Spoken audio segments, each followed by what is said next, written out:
Affaire Stanis Boujakera, le chef de l'État Félix-Antoine Tshisekedi promet de s'en mêler afin de prendre une bonne décision. Selon lui, le journaliste est victime de la maladie dont souffre l'appareil judiciaire congolais.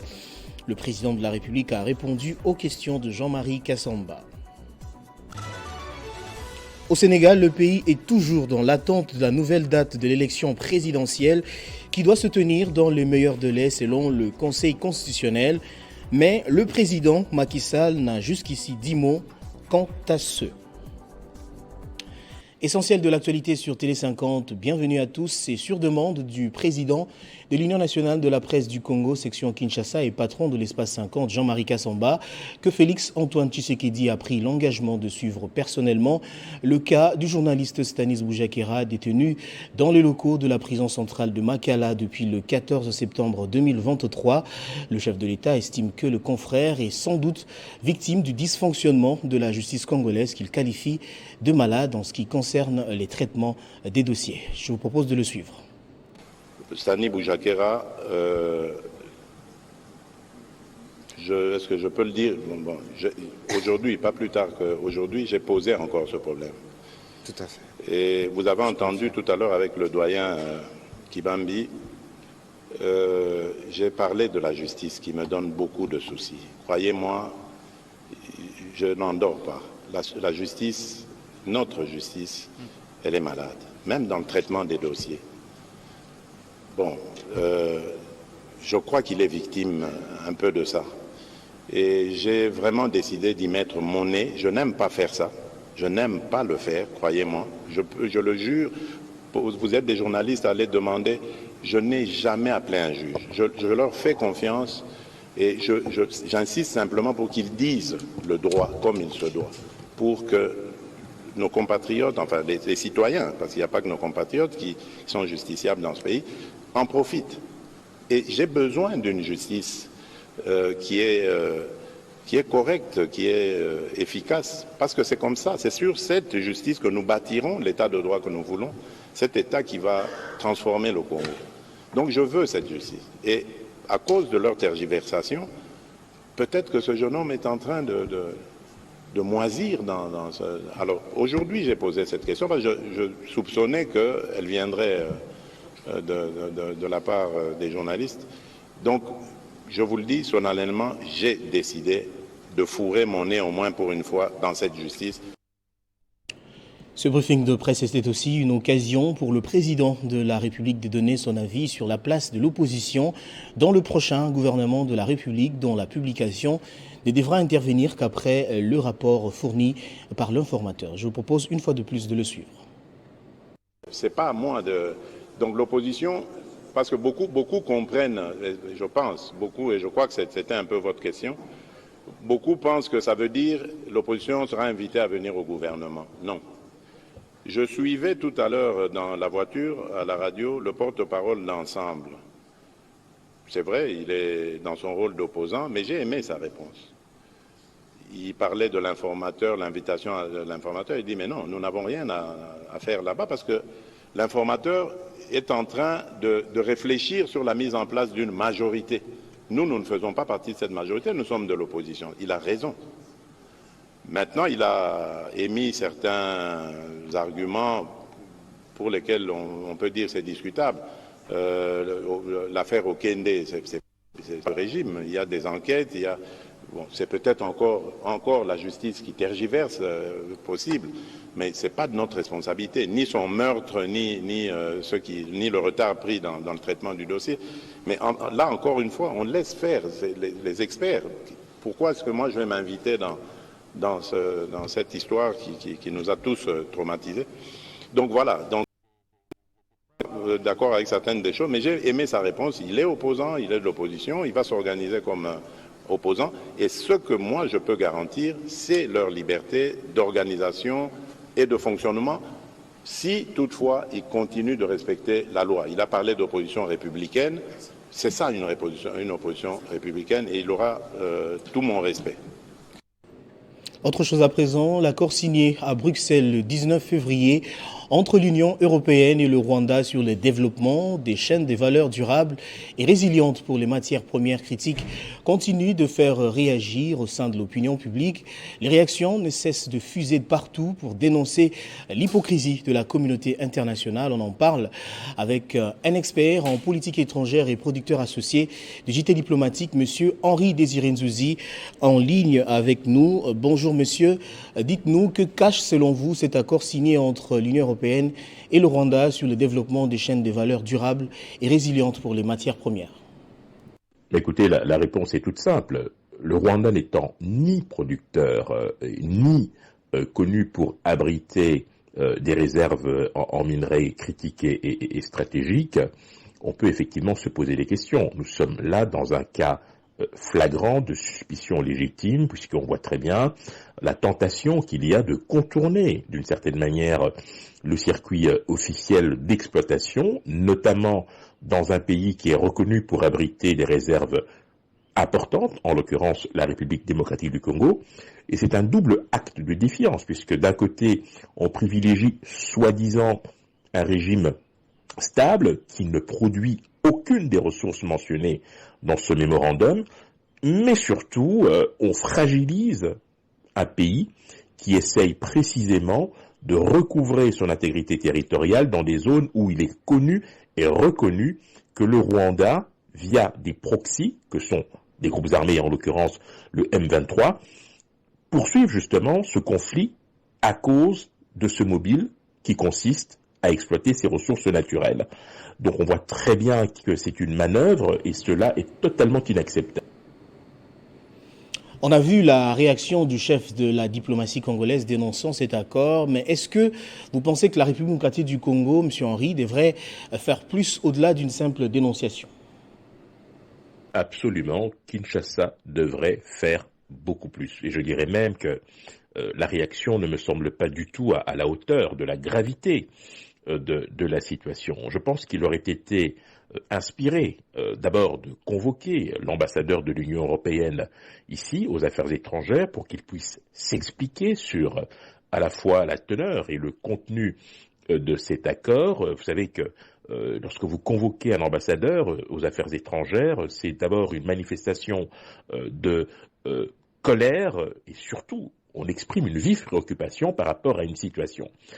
Deuxième acte qui aurait pu aussi être la conséquence du premier, c'est le rappel de notre ambassadeur auprès de l'Union européenne ici en consultation pour bien marquer le mécontentement de notre gouvernement par rapport à, je dirais, une situation que nous n'avons pas vu venir, mais qui est perçue comme un acte inamical de l'Union européenne vis-à-vis de la République démocratique du Congo.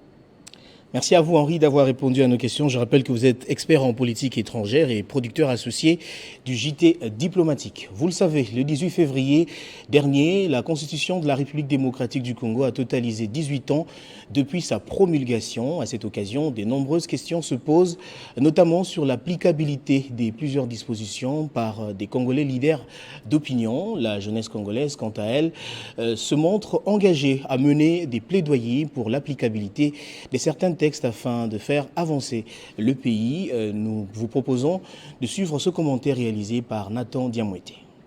18 février 2006, 18 février 2024, cela fait 18 ans depuis que la Constitution de la République démocratique du Congo a été promulguée. Mais que retenir de ces documents aussi importants de l'histoire constitutionnelle et politique de la RDC? Occasion pour la jeunesse congolaise en général et leaders d'opinion en particulier d'apporter de nouvelles initiatives pour faire marcher le pays en avant.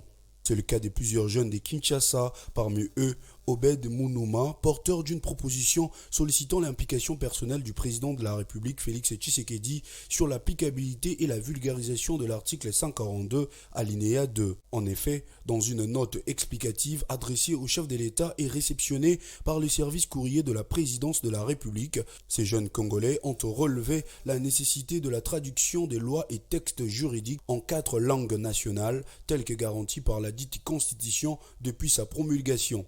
Néanmoins, Cette jeunesse fustige que la République démocratique du Congo est comprise en général d'une population de plus de 70% jugée analphabète et le 30% restant est jugé alphabète, mais qui comprend en son sein 15% de la population qui est moins informée des lois du pays. Et donc, ces manques d'information est la résultante soit de l'analphabétisation ou soit d'une bonne politique de la vulgarisation des lois, peut-on lire dans cette même note explicative. Ici, à de rappeler qu'en attendant d'être reçu par le chef de l'État ou encore après l'installation du nouveau gouvernement, cette jeunesse espère à la mise en place de mécanismes et structures des suivis de la dite proposition.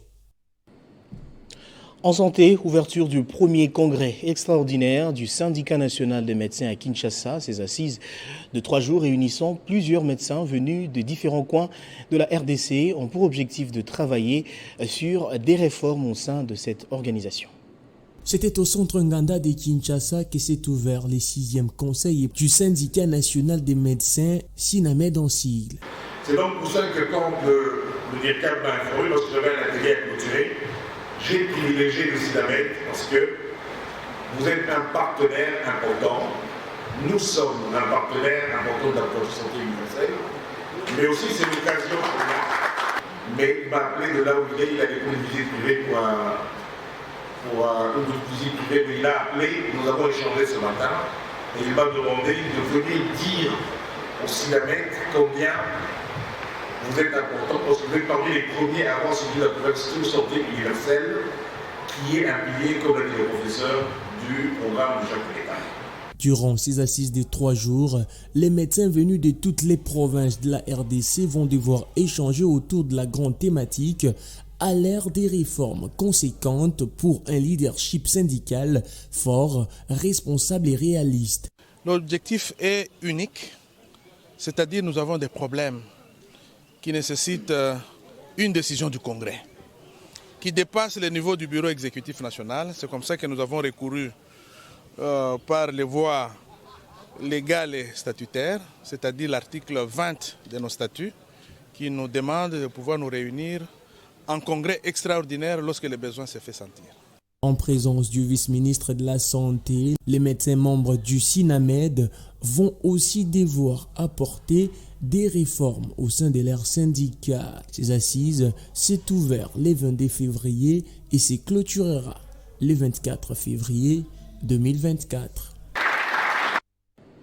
Poursuivant ce journal, pendant ce temps, une sensibilisation à la culture fiscale a été faite aux populations des communes de Ngaliema, Mongafula et Limete à Kinshasa, capitale de la République démocratique du Congo. C'était au cours d'une caravane motorisée organisée par la Régie financière urbaine.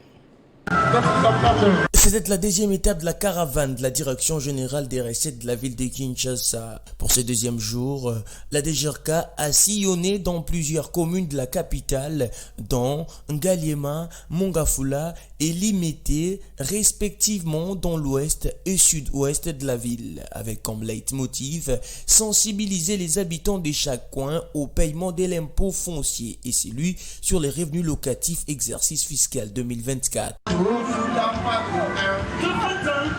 À en croire la chargée des communications de la DGRK, Nana Lusambo, les quartiers de la commune de Limete sont classés au 3e rang selon la loi. Dans les parties industrielles, 3e rang, le Tala pour la Nissamami Beko, 3e rang pour la Limete, on va confondre à $50, équivalent en francs congolais. Cette campagne a été lancée au début du mois de janvier avec une première échéance fixée au 2 février avant d'être repoussée au 31 mars après une décision de l'autorité urbaine.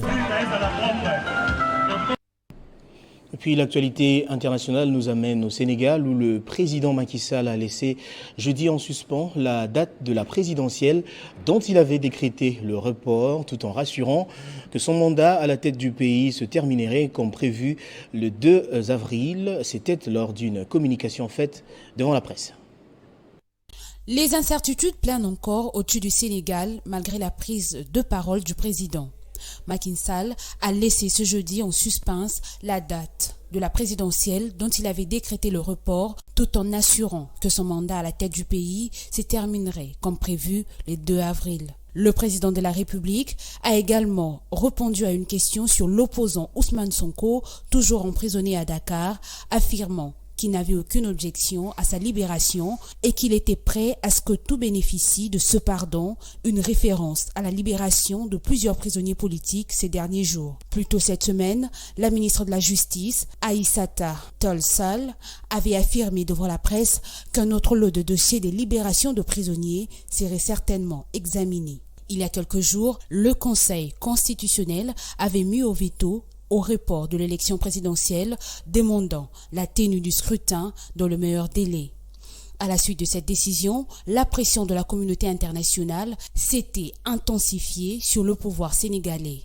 La France, les États-Unis et la CEDEAO, notamment, avaient demandé au président de la République de respecter la décision du Conseil. Au cours de l'interview, Macky Sall a dénoncé la campagne internationale dont il estime avoir été victime, sans préciser à qui il s'adressait. Bien qu'il ait confirmé son départ, le président Macky Sall garde toujours le peuple sénégalais en alerte quant à la date de l'organisation du scrutin. Un mot de sport avant de boucler ce journal. Le gouvernement congolais compte postuler pour l'organisation de la Coupe d'Afrique des Nations 2029. L'idée est du président de la République, Félix Antoine Tshisekedi, qui l'a exprimé en public hier lors du briefing avec la presse. Est-ce que le pays sera prêt en termes d'infrastructures d'ici 2025? Les éléments de réponse dans ce commentaire de Christian Bokaya. J'ambitionne de favoriser la candidature de la République démocratique du Congo pour l'organisation de la CAN 2029. Si tout va bien, j'ai peut-être parlé trop vite, mais ce n'est pas grave. Nous sommes vraiment dans cette réflexion avec le ministre des Finances et certains partenaires pour voir comment est-ce que nous pouvons lever les fonds nécessaires afin de pouvoir organiser un jour la CAN, surtout celle de 2029 en République démocratique du Congo. Oui, c'est possible que la RDC postule à l'organisation de la 37e Coupe d'Afrique des Nations en 2029, pourvu qu'elle remplisse les cahiers des charges de la Confédération africaine de football pour une CAN à 24 nations. Hic et nunc, il faut prévoir 6 stades dans différentes villes du pays avec une capacité minimale de 20 000 places et 60 000 places maximales. Chaque site doit posséder 2 terrains d'entraînement de gazon naturel et un terrain additionnel pour l'entraînement des arbitres. Outre ces conditions, il faudra beaucoup travailler sur les déplacements de délégations durant la compétition, c'est rassurer que les pays disposent des avions pouvant transporter les délégations officielles pendant la compétition, soit avoir des routes bien construites sous réserve que les trajets ne soient pas plus de 200 km. Pour organiser une CAN à 24 pays, le Congo devra aussi penser aux conditions d'accueil et d'hébergement, soumettre une liste des hôtels 4 étoiles minimum se trouvant à proximité de chaque site. À cet investissement s'ajoutent d'autres coûts liés à la sécurité ainsi que beaucoup d'autres aspects nécessaires à la tenue de l'événement tels que l'animation, les manifestations culturelles, la couverture médiatique, la diffusion, la promotion et le marketing, la couverture médicale ainsi que plusieurs autres postes de dépenses peu connus du public. Pour la dernière Coupe d'Afrique des Nations organisée en Côte d'Ivoire, le gouvernement ivoirien aurait investi un peu plus de 500 milliards de francs CFA, soit environ 1 milliard de dollars pour la construction d'infrastructures sportives et connexes. Faute des stades répondant aux normes internationales, la mission d'inspection de la CAF a fait prendre à la Côte d'Ivoire des engagements importants dans le cadre des préparatifs de la CAN qui s'est tenue du 13 janvier au 11 février dernier.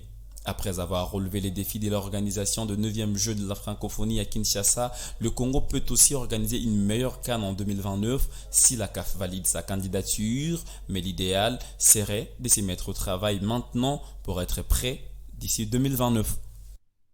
Place au rappel des titres à présent. Affaire Stanis Boujakira en justice, le chef de l'État Félix Tshisekedi promet de s'en mêler afin de prendre une bonne décision. Selon lui, le journaliste est victime de la maladie dont souffre l'appareil judiciaire congolais. Le président de la République a répondu aux questions de Jean-Marie Kassamba. Au Sénégal, le pays est toujours dans l'attente de la nouvelle date de l'élection présidentielle qui doit se tenir dans le meilleur délai selon la Cour constitutionnelle, mais le président Macky Sall n'a jusqu'ici dit mot quant à ce. On va prendre la revue de presse à présent.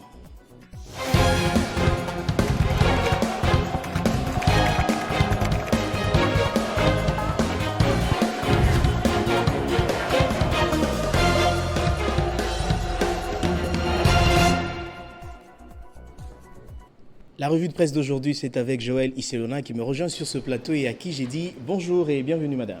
Merci Christian Kalonji, bonjour également à tous ceux qui nous suivent de partout. À la une de votre revue de presse, le briefing spécial du chef de l'État, Félix Antoine Tshisekedi au studio Maman Anguebi de la RTNC.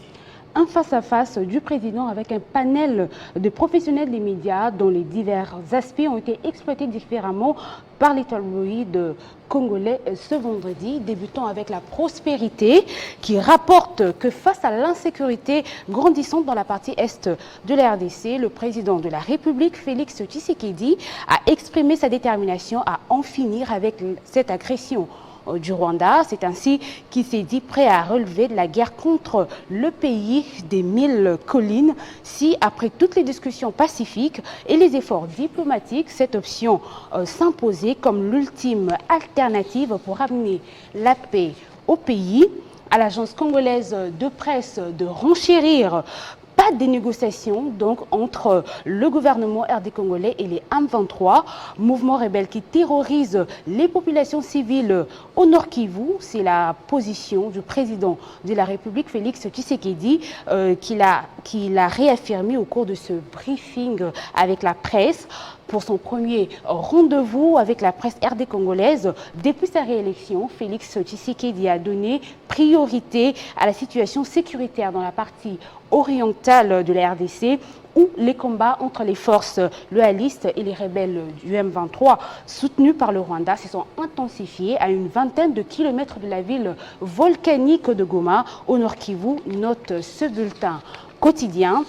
Il faut rester calme, la maison est bien gardée, commente l'avenir, qui ajoute que Félix Tshisekedi s'est dit cependant prêt à entamer des discussions face à face avec Paul Kagame, véritable agresseur de la RDC. Et au cours de ce même briefing, précise Radio Okapi, le président de la République a appelé jeudi 22 février la population au calme et à ne pas s'attaquer aux représentations diplomatiques. Félix Tshisekedi affirme que la communauté internationale, à l'instar des États-Unis, s'implique énormément dans la résolution de la crise sécuritaire dans l'Est de la RDC, contrairement à ce que pense une certaine opinion. Alors Joël, le second et le dernier sujet que vous avez retenu, contentieux électoraux, la bataille entre Henriette Ouamou et Christelle Vwanga continue. Christian, nous atterrissons par là d'ailleurs. Le média Scoop RDC écrit à sa une contentieux électoraux déterminés à ravir le siège à Christelle Vwanga. Arrête Ouamou sillonne le couloir de la Cour constitutionnelle avec un pactole. Ce média estime que la députée nationale réélue de la FUNA, Christelle Vwanga, n'aura le cœur net qu'après le 23 mars prochain, date limite à laquelle la Cour constitutionnelle aura rendu tous ces arrêts de contentieux électoraux liés aux législatives nationales de 2023. Selon nos confrères, Henriette Ouamou insinue que son siège lui a été ravi par la CENI pour être octroyé à quelqu'un d'autre. Et selon les sources de Scoop RDC, l'ombre de Henriette Ouamou est toujours dans le couloir de la Cour constitutionnelle, cherchant par tous les moyens à ravir le siège à Christelle Vwanga, qu'elle estime le maillon faible des proclamés élus. Mais pourquoi Henriette Ouamou s'attaque-t-elle à Christelle Wanga qui, sur la liste de 12 élus proclamés de la FUNA, est en 5e position de classement par ordre de voix obtenues, alors qu'après, il y a 7 autres élus en deçà des 4000 voix. C'est donc la question que se posait le rédacteur de cet article de presse. Voilà, Christian Kalonji, ce qui met fin à notre revue de presse de ce jour. Je vous remercie de votre présentation, Madame Joëlle Ichelwa. C'est moi qui vous remercie. Ce journal est complètement terminé, Madame, Messieurs. Je vous remercie de l'avoir suivi de partout dans le monde grâce à Télé 50.